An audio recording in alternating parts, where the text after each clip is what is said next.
paano hindi pakinggan yung emotions mo. Yun ang inaral kong matindi talaga. Pinractice pala. Paano hindi pakinggan yung emotions. Cold game yan, kuya. Yun, cold game talaga yun. Tama. Lahat naman daw kasi may emotions eh. It's energy in motion. Emotion. Pero Diyan magaling daw, si Frank.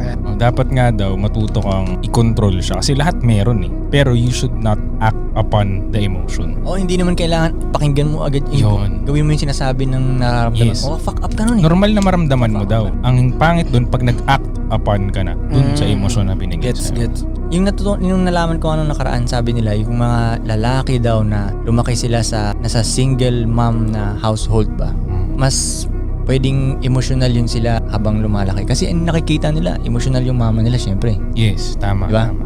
So wala silang parang role model na Cold. father figure na cold na kahit anong emosyon, steady lang yung mukhang ganun. Nagigets mo? Yun.